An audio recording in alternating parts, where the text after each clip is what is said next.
마가복음을 말씀을 통해서 예수님의 제자도에 대해서 함께 말씀을 나누고 있는데요. 오늘은 부르심에 대해서 함께 은혜를 나누길 원합니다. 여러분, 말씀을 나누기 전에 한 가지 질문으로 시작하길 원합니다. 여러분, 교회가 무엇인가요? 교회가 무엇일죠?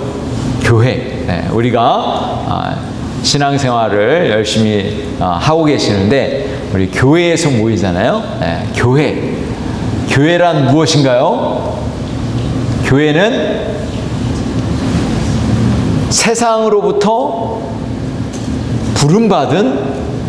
부름받아서 하나님을 예배하는, 예수님을 믿는 성도들의 공동체. 세상으로부터 하나님의 부르심을 받고 예수님을 믿고 또 하나님을 예배하는 믿음의 공동체가 바로 교회입니다. 여러분, 그렇게 믿으십니까? 아멘. 이것을 생각해 보시면요, 이 교회를 생각해 보면 참으로 놀랍습니다. 이 하나님이 택하셨다는 거예요. 하나님이 저와 여러분을 택하셔서 부르셨다는 거예요. 저도 부르셨고 여러분도 부르셨어요. 그래서 우리가 한 공동체, 한 교회 안에서 우리가 신앙생활을 하고 있다는 거예요. 정말 놀랍지 않습니까? 왜 놀랍냐면, 여러분, 이 세상에 엄청나게 많은 사람들이 있단 말이에요. 그렇죠? 교회도 많단 말이에요. 그렇죠? 그런데 하나님께서 우리를 이곳 웨인즈빌, 이곳에 우리 웨인즈빌 한인 침례 교회를 섬기게 하셨다는 거예요. 이게 하나님의 놀라운 계획이라는 거예요. 저와 여러분을 이곳으로 인도하신 분이 하나님이라는 거예요. 우리는 그래서 영적인 가족 공동체가 되었단 말이에요. 이 세상에 수없이 많은 사람들 중에서 저와 여러분을 만나게 하셨다는 거예요. 정말 놀랍지 않습니까? 이게 하나님의 놀라운 계획 가운데 있다는 거예요. 그리고 우리는 우리 교회에 속해 있는 모든 성도들을 귀하게 여길 수밖에 없는 거예요. 그런데 더 놀라운 사실은 무엇이냐? 더 놀라운 사실은 무엇이냐면은, 이 교회도 우리 성도들도 귀한데 남편과 아내가 하나님이 만나게 하신 것. 일평생 함께 한 입을 덮고 함께 식탁을 대하고 이렇게 살게 하신 것, 이게 하나님의 놀라운 섭리라는 것입니다. 정말 놀랍죠? 그러니까 우리 남편과 아내들은 서로 귀하게 여겨야 되겠죠? 아멘. 그래서 우리는 이 한 사람 한 사람 만나는 우리 이 만남의 축복을 우리가 귀하게 여겨야 될 줄로 믿습니다. 우리가 그런 마음으로 우리가 신앙생활 한다면 우리가 서로를 존귀하게 여기고 서로를 귀하게 대할 때 우리 안에 하나님의 사랑이 흘러넘치게 될 줄로 믿습니다. 우리 교회가 하나님의 부르심에 순종해서 함께 서로를 섬기고 사랑을 나누는 그런 아름다운 믿음의 공동체가 될 수 있기를 간절히 소원합니다. 아멘. 그런 의미에서 한 번 더 인사하겠습니다.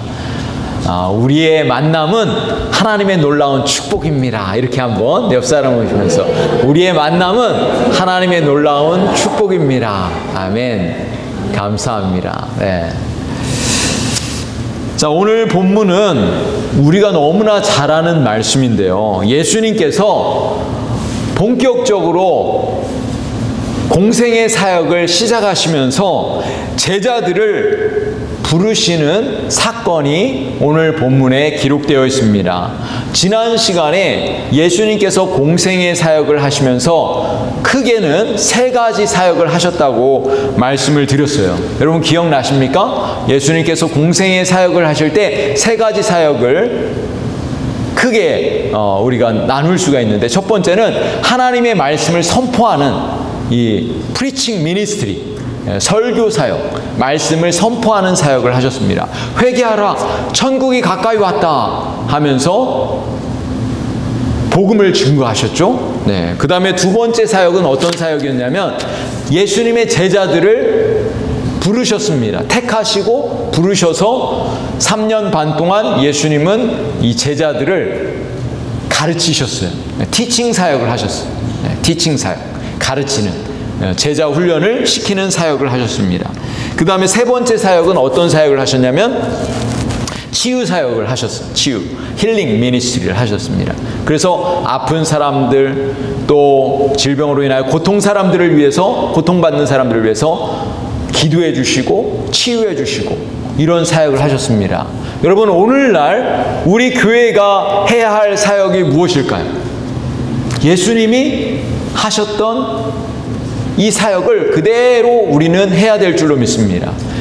복음을 전하는 그런 복음 사역, 말씀을 전하는 사역을 해야 되고 가르치는 사역을 해야 돼요. 네. 자꾸 복음을 우리가 들었으면 또 다른 이웃들에게 복음을 증거하고 또 가르쳐야 돼요. 우리 주일학교, 우리 학생들을 가르쳐야 됩니다. 요번에 우리가 유스 그룹이, 칠드런 그룹이 1월 달을 맞이해서 1월 2일 날, 3일 날 교회에서 1박 2일 동안 잠은 집에 가서 자요. 네, 아침부터 해가지고 저녁까지 해가지고 1박 2일로 유스 리트릿, 칠드런 리트릿을 하려고 해요. 리트릿을, 수련회를 하려고 합니다. 그래서 여러분 또 많이 기도해 주시고, 또 그 중에 몇몇 학생들은 그 예배를 드리고 말씀을 들으면서 예수님을 인격적으로 만나고 구원의 확신을 얻을 수 있도록 여러분 기도해 주시기 바랍니다. 여러분, 우리 교회가 정말 한 영혼이라도, 한 사람이라도, 한 어린 영혼이라도 예수님을 믿을 수 있도록 우리가 함께 기도하고 복음을 전하고 가르치고 그렇게 해서 제자를 만들어야 될 줄로 믿습니다. 그렇게 될 수 있도록 여러분 기도해 주시기 바랍니다. 여러분, 그래서 예수님은 그렇게 복음을 증거하시고 제자들을 가르치고 힐링 사역을 하셨던 것처럼 우리 교회도 그렇게 아픈 사람이 있으면은 또 계속해서 기도해주고 또 해야 될 줄로 믿습니다. 그렇게 예수님이 하셨던 그 사역을 그대로 해야 되는 것이 바로 교회의 사명인 줄로 믿습니다. 자, 그렇다면 복음의 내용은 무엇일까요? 우리가 예수님께서 이 땅에 오셔서 복음을 증거하셨는데 우리도 이 땅에서 예수님의 제자로서 복음을 전해야 되잖아요. 여러분, 복음을 우리가 전해야 된다고 얘기하는데 복음이 무엇인가요? 복음이 무엇이죠? 복음을 좀 더 우리가 쉽게 전해야 되는데 어떻게 하면 우리가 복음을 전할 수 있을까요? 복음이 무엇이죠? 무엇인가요? 복음을 여러분이 쉽게 알 수 있도록 손가락으로 제가 가르쳐 드리도록 하겠습니다. 자, 손가락으로. 자, 첫 번째, 이건 뭘까요? 네. 엄지는 뭘까요? 네. 이 복음을 전하려면 하나님을 전해야 되는 거예요. 이 엄지는 하나님의 사랑입니다.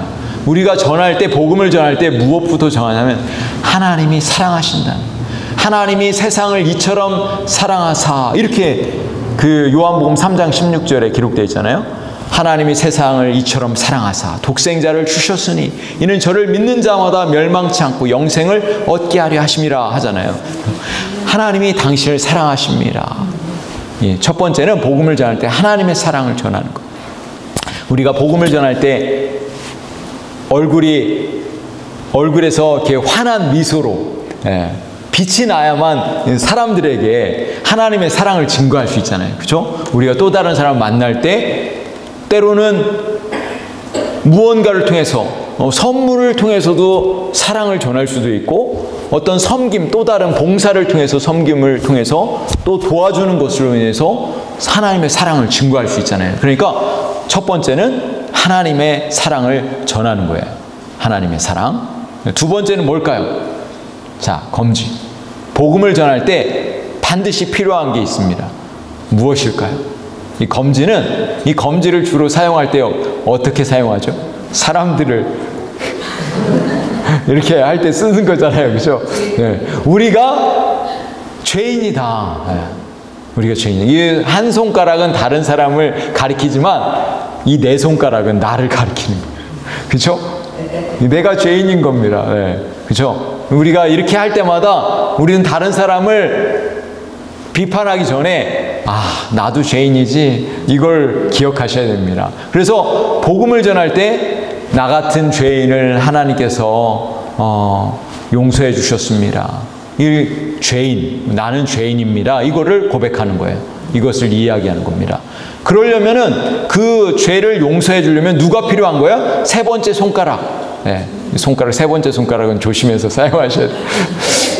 자, 누가 필요합니까? 예수님이 필요한 거예요. 이 죄의 문제를 해결하기 위해서는 반드시 예수님이 필요해요. 예수님. 네. 그래서 세 번째 손가락은 예수님. 네. 예수님. 그래서 복음을 전할 때는 반드시 예수님을 증거하셔요. 예수님이 당신의 모든 죄를 용서해 주셨습니다. 그 다음에 네 번째 손가락은 뭐예요? 믿는 거예요. 믿어야 돼요. 예수님을 믿어야죠. 네. 구원받기 위해서는, 내 죄가 용서함 받기 위해서는 예수님이 나의 죄를 용서해 주신 것을 믿어야 합니다. 예수님을 믿어야만 구원받습니다. 하나님께서 이 세상에 구원 얻을 만한 오직 한 이름을 주셨습니다. 바로 예수 그리스도의 이름을 주셨습니다. 그렇죠? 그래서 예수님을 믿어야 됩니다. 영접하는 자, 곧 그 이름을 믿는 자들에게는 하나님의 자녀가 되는 권세를 주셨으니, 이렇게 말씀하잖아요. 요한복음 1장에 말씀하고 있습니다. 그래서 믿어야 되는 거예요. 믿어야 되는 거예요. 자, 다섯 번째 손가락은 뭘까요? 다섯 번째 손가락은 약속. 예수님을 믿기로 결단하겠습니다. 네, 약속하잖아요. 우리 약속할 때 이렇게 손가락을 사용하잖아요. 그래서 예수님 믿기로 결단하고, 하나님을 예배하기로 결단하고, 또 예배 교회에 나와서 하나님을 찬양하고 기도하고 말씀을 듣고, 그래야만 우리의 믿음이 성장하잖아요. 이 다섯 가지 이 복음의 내용입니다. 한번 다시 해볼까요? 복습. 첫 번째가 뭐라고요? 하나님. 네, 두 번째는 죄인, 나는 죄인입니다. 세 번째 손가락은 예수님이 우리를 위해서 우리의 죄를 용서해 주셨습니다. 예수님. 네 번째 손가락은 예수님을 영접해야 합니다. 하나님을 믿어야 합니다. 다섯 번째 손가락은 약속. 네, 결단합니다. 내가 믿기로 결단하고 또 신앙생활을 하겠습니다. 이렇게 이 다섯 가지 복음의 요소가 있어야만 이게 다른 사람이 그 복음을 듣고 예수님을 믿을 수가 있는 거죠. 그래서 이번에 유스그룹 아이들한테도, 또 칠드런 우리 학생들한테도 이 복음에 대해서 정확하게 증거해서 정말 예수님을 인격적으로 만나고 구원받을 수 있도록, 구원의 확신을 얻을 수 있도록 해주려고 합니다. 그래서 여러분 기도해 주시길 바랍니다. 이 다섯 가지. 네. 자, 그렇다면 예수님께서 오늘 이 제자들을 그렇게 복음을 통해서 이 제자들을 부르시고 또 그들을 가르치셨는데, 한번 생각해 보세요. 예수님이 공생의 사역을 하시면서 지난번에도 말씀을 드렸는데요. 예수님이 몇 명의 제자들을 선택하셨다고요? 12명의 제자를 선택하셨잖아요. 참 놀라운 사실은 하나님의 아들이신 예수님이, 그 능력이 많으신 예수님이 12명만을 제자로 삼으셨다는 거예요. 12명. 많은 사람들을 한꺼번에 100명, 200명, 1000명 이렇게 제자를 삼은 게 아니라 12명의 소수의 그 인원들을 선택하셨다는 거예요. 그 이유가 뭘까요? 그 이유가 뭘까요? 한번 생각해 보세요. 만약에 한 100명, 200명, 한 500명, 1000명을 제자로 삼았으면은 그들하고 이 사람들하고, 그 많은 사람들하고 시간을 함께 보낼 수 있을까요? 너무나 힘드셨을 거예요.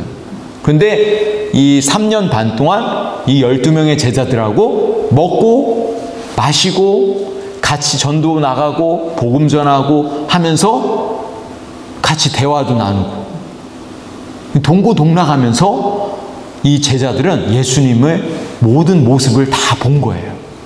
이 제자는요, 어떻게 만들어지냐면 이렇게 만들어지는 거예요. 한꺼번에 많은 사람을 제자를 만드는 게 아니라는 거예요. 예수님이 그 12명의 제자를 통해서 그 12명의 제자들이 또 다른 제자를 만든 거예요. 그래서 사실 우리 교회는요 아주 좋습니다. 이렇게 많은 사람들이 막 몇백 명씩 모이는 그런 교회가 아니잖아요. 우리 다 모이면 주일날 모이면은 40-50명 모이잖아요. 그죠? 네. 그리고 또 구역 모임을 하면은 10명 정도. 네. 이렇게 모이잖아요. 이렇게 모여야만 교제가 되는 거예요. 서로 대화가 되고. 네. 그래서 우리 교회는 그런 친밀한 관계로 예수님과 예수님의 제자들이 그렇게 친밀한 관계로 그렇게 되었던 것처럼 우리 교회도 마찬가지입니다. 여러분 1년 동안 여러분 신앙생활을 하시면서 우리 혹시 그냥 알고 지낸 사람들하고만 지내셨습니까? 이제는 내년에는 좀 새로운 사람들을 좀 사귀십시오. 새로운 사람 사귀십시오. 이제 올해는 이제 내년이죠. 올해 구역 편성을 했는데 저도 이제 온 지 얼마 안 되고 또 우리 성도님들도 아직 적응이 안 되니까 일단은 그동안 해오던 대로 구역 편성을 했어요. 그런데 이제 1년이 지난 후에는 또 이렇게 새로운 사람도 이렇게 조금씩 변화를 주려고 하고 있습니다. 그래서 그래야만 우리 성도들이 서로를 깊이 알아갈 수 있지 않겠습니까? 예수님도 예수님의 12명의 제자를 선택하신 이유는 바로 그거예요. 이 12명의 제자들하고 친밀한 관계를 통해서 가르치고 서로 교제 나누고 이렇게 하시기 위해서 예수님은 12명의 제자를 만드신 것입니다. 그래서 우리 교회가 서로 잘 친밀한 관계로 서로 교제할 수 있는 그런 교회가 되길 수 있기를 소망합니다. 자, 예수님께서 오늘 본문의 16절의 말씀을 보시면은 4명의 제자들을 선택하셨어요. 첫 번째로 선택한 제자들이 있었는데 누구였냐면 갈릴리 해변으로 지나가시다가 시몬이 누구죠?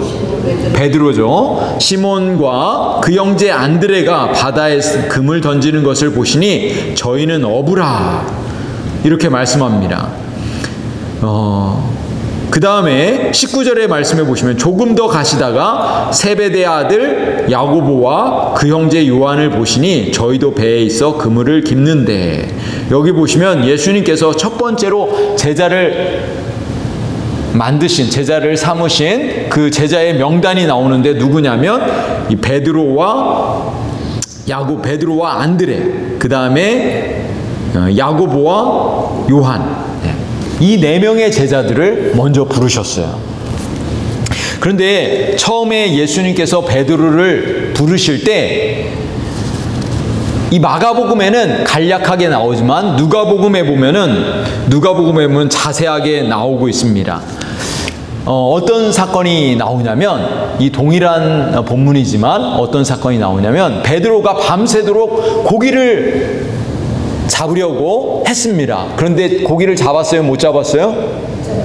밤새도록 고기를 잡으려고 했지만 잡을 수가 없었습니다. 그때 이제 그 다음날 새벽녘에 예수님이 뭐라고 말씀하시죠? 깊은 곳에 가서 그물을 내려라. 그때 베드로가 내가 밤새도록 고기를 잡으려고 했지만 못 잡았지만 지치고 피곤하지만 주님의 말씀에 순종해서 그물을 깊은 곳에 내리겠습니다 해서 내렸잖아요. 그때 그물이 찢어질 정도로 많은 고기를 잡게 되었습니다. 그리고 나서 베드로가 유명한 고백을 하죠. 뭐라고 고백합니까? 주님, 저는 죄인입니다. 저를 떠나소서. 그러자 예수님께서 뭐라고 말씀하시죠? 유명한 말씀하시죠. 뭐라고 말씀하셨습니까? 나를 따라오너라. 내가 너를 사람 낚는 어부가 되게 하리라. 여러분, 사람 낚는 어부가 되게 하신다는 게 무엇입니까? 그동안은 물고기만 잡았는데 이제는 사람을 변화시키고 구원받도록 사람을 구원의 길로 인도하는 그런 어부가 되게 하겠다, 이렇게 말씀하신 거죠. 예수님께서 제자들을 부르신 부르심의 목적이 무엇입니까? 한마디로 말하면 영혼을 구원하는 거예요. 여러분, 저와 여러분을 하나님께서 부르셨습니다. 왜 부르셨을까요? 영혼을 구원하고 제자를 만드시기 위해서 부르신 것입니다. 여러분, 저와 여러분은 예수님의 제자인 줄로 믿습니다. 여러분, 그렇게 믿으십니까? 여러분, 저와 여러분을 부르신 분명한 목적이 있습니다. 여러분, 우리의 인생은 존귀한 인생입니다. 여러분, 우리가 그냥 평범한 사람 같지만 하나님께서 저와 여러분을 통해서 하실 놀라운 일이 있는 줄로 믿습니다. 여러분, 믿으십니까? 아멘. 우리 한번 옆 사람을 보시면서 하나님께서 당신을 통해, 우리 집사님을 통해 놀라운 일을 하실 것입니다, 이렇게 한번 얘기해 주세요. 하나님께서 당신을 통해 놀라운 일을 하실 것입니다. 제가 왜 이 얘기를 하냐면요, 이 놀라운 일이 뭐냐면요, 영혼 구원하는 거예요. 영혼 구원. 만약에 여러분이, 저와 여러분이 일평생 살면서 정말 한 사람에게 복음을 전해서 그 사람이 예수님을 믿는다면 잘한 일이에요, 못한 일이에요? 잘한 일입니다. 한 사람이 생명을, 복음을 듣고 예수님을 믿는다면 잘하는 일인 것입니다. 그래서 여러분, 우리가 한 영혼이라도, 저는 우리 교회가 한 영혼이라도, 내년에 한 영혼이라도 예수님을 믿고 침례받는 그런 놀라운 역사가 있기를 소망합니다. 여러분, 우리 교회가 해야 할 일이 바로 그거예요. 구역예배에 모이는 목적이 바로 그겁니다. 구역예배에 모이는 목적도, 구역에서 예배 드리는 것도 목적이지만 또 다른 사람을 전도하기 위한 목적이 속으로, 구역으로 모이는 거예요. 그래서 할 수만 있으면 또 다른 사람들을 이렇게 초청하는 거예요. 우리가 이번 성탄절에 이웃을 초청하잖아요. 그죠? 저는 한 사람만이라도, 한 사람만이라도, 안 나오시던 분들 중에서 한 사람만이라도 나온다면 저는 우리 잘하는 거라고 믿습니다. 그래서 기회가 있을 때마다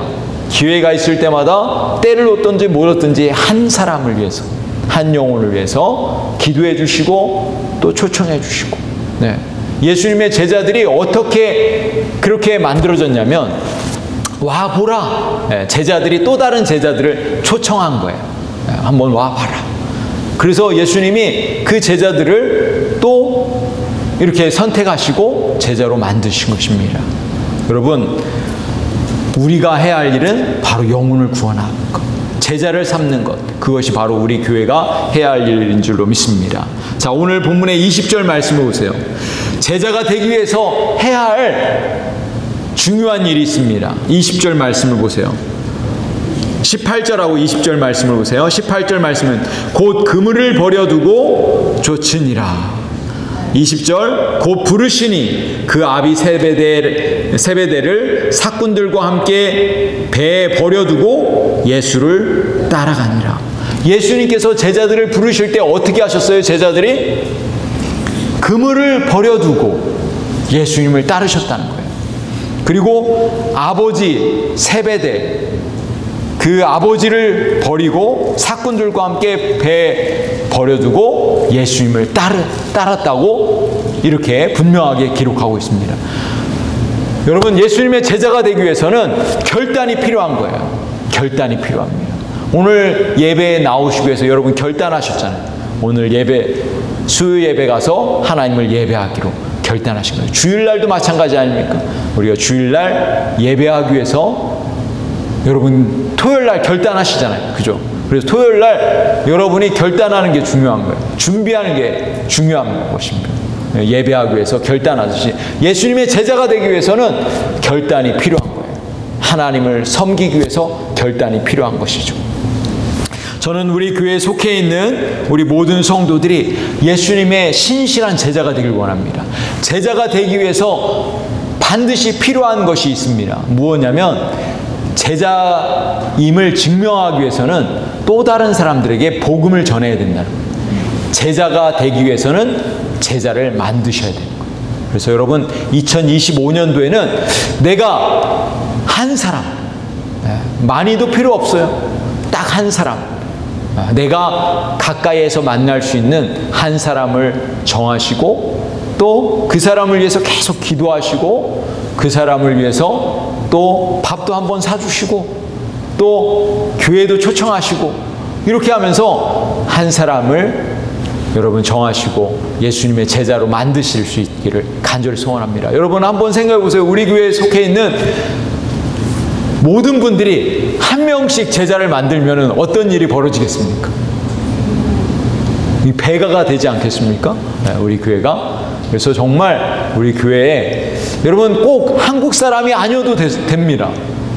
미국 사람이어도 되고 다른 나라 사람이어도 돼요. 그래서 우리는 모든 민족으로, 그렇죠? 예수님께서 명령하셨잖아요. 모든 민족으로 제자를 삼으라고. 그렇죠?